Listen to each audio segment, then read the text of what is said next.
Espíritu. Lectura del Santo Evangelio según San Marcos. Gloria a ti, Señor.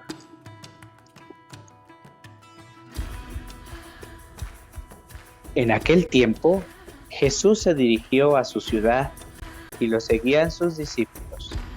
Cuando llegó el sábado, empezó a enseñar en la sinagoga. La multitud que lo oía se preguntaba asombrada: ¿de dónde saca todo eso? ¿Qué sabiduría es esa que le ha sido dada? Esos milagros que realiza en sus manos. ¿No es este acaso el hijo del carpintero, de María, hermanos de Santiago y José, Judas y Simón? ¿Y sus hermanos no viven con nosotros aquí? Se escandalizaban a cuenta de él. Les decía: no desprecian a un profeta más que en su tierra, entre sus parientes y en su casa. No pudo hacer allí ningún milagro. Solo curó a algunos enfermos imponiéndole las manos, y se admiraba de su falta de fe, y recorría los pueblos de alrededor enseñando. Palabra del Señor.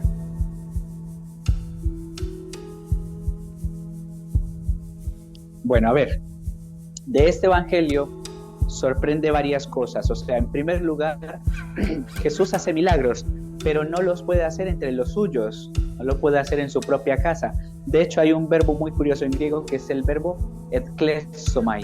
Ekplesomai, que es muy bonito. Todos los verbos que terminan en mai significan sentimientos, ¿no? En griego. Bueno, ekplesomai quiere decir asombrarse, pero es un verbo que siempre en el Evangelio se emplea en tono positivo. O sea, tipo, Jesús resucita a un muerto, Jesús con un ciego, y todo el mundo se asombra, no, ala, lo que ha hecho. Pues aquí es de los casos en los cuales está en griego en el sentido contrario. O sea, no sé si el único caso en el Evangelio que ekplesomai se utiliza para el asombro como negativo, de escandalización.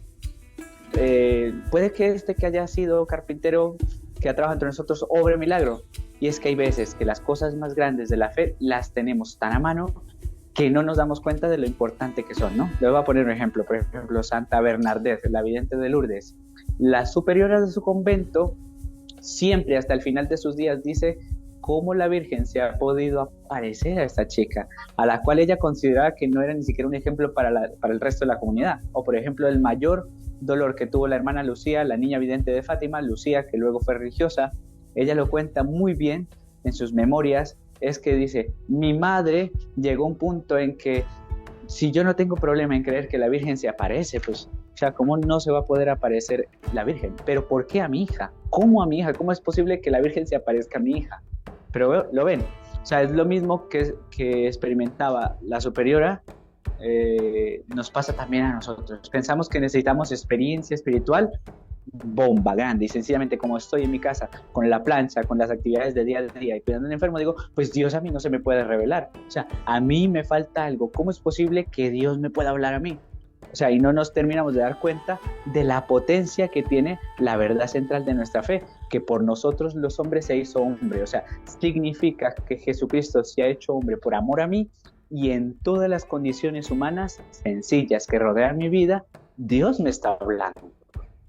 Claro, y en el fondo es el pecado del mundo actual, que piensa que Dios está en la estratosfera y que considera que es una energía volante y que no me toca a mí en mi vida. Pues sí, el que pasea conmigo por la calle es el que me viene a visitar.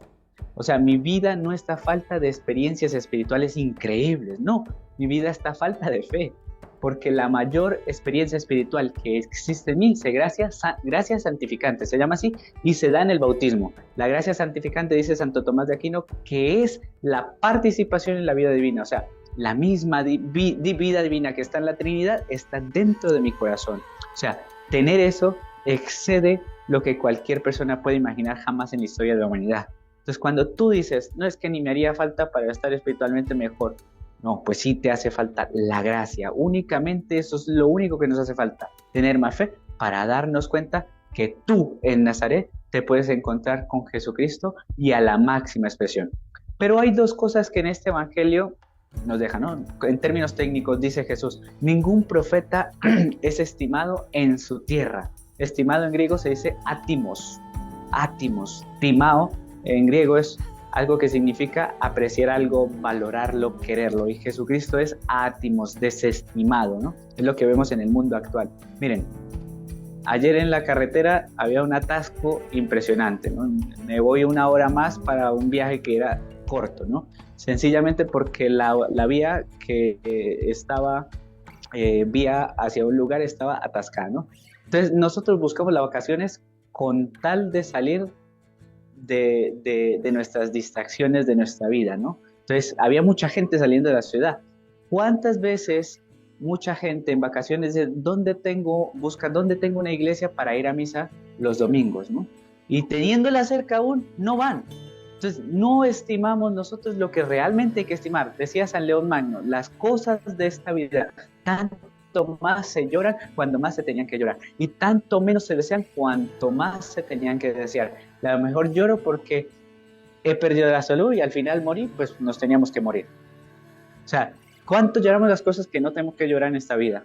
¿Cuál es nuestro gran pecado? Esta falta de estima de las cosas de Dios. Y junto con eso dice, no pudo hacer allí muchos milagros por su falta de fe. Epistis en griego es fe. Entonces el Evangelio denuncia un segundo pecado que es la apistía, o sea, la falta de fe, la falta de confianza en Dios. ¿De qué estoy necesitado? Pues Señor, de más confianza. Y yo me quiero asombrar, recuerda la primera palabra, esplesomai, asombrar de Cristo. O sea, un cristiano tiene que vivir, como dicen los españoles, flipado las 24 horas del día. O sea, desde que te levantas por la mañana y tú te santiguas, cada vez que trazas la señal de la cruz, es la cruz de Cristo que te está dando un abrazo. O sea, qué cosa más grande, qué es lo que más quieres. Cada vez que tú comulgas, te estás uniendo al cuerpo de Cristo. Cuando vives en gracia, sin estar en pecado mortal, tiene de ti la misma vida de Dios. Es que mi vida es una sorpresa continua. O sea, no se puede ser cristiano y no vivir, como dicen los españoles, flipado. O sea, si alguno de ustedes aquí en Latinoamérica escucha, pues, a ver, vivir flipado es vivir en estado de shock espiritualmente con Dios, ante la grandeza de lo que Dios a mí me regala. Pues bueno, este evangelio del día de hoy nos llama precisamente a esto, a tener confianza, a tener fe en Dios, a no desconfiar de su poder y sobre todo, lo que hablamos ahora, dejarnos asombrar por Dios, dejarnos asombrar en la cotidianidad. Recuerdo yo en el seminario que me decían que los niños se asombran por cualquier cosa, ven un árbol y ¡wow! Una montaña, ¡wow! Cielo azul, ¡wow! El ser humano ya cuando es adulto pocas veces mira para el cielo, todo le parece rutinal, todo le parece ya normal, el mismo árbol que todos los días veo hoy floreció y me parece normal porque todos los años hace lo mismo. Y así en la vida espiritual. Todos los años estamos en Semana Santa, en diciembre, en las Navidades y para nosotros es igual. ¿Por qué? Porque no nos dejamos asombrar por Dios, porque no tenemos la presencia de Dios en nuestro corazón y sobre todo porque no dejamos que Dios haga milagros en su tierra, o sea, en nuestro corazón. No escuchamos a Dios. Decimos que vamos a misa, que rezamos el rosario, que hablamos de Dios todo el día, pero en su tierra no le dejamos obrar.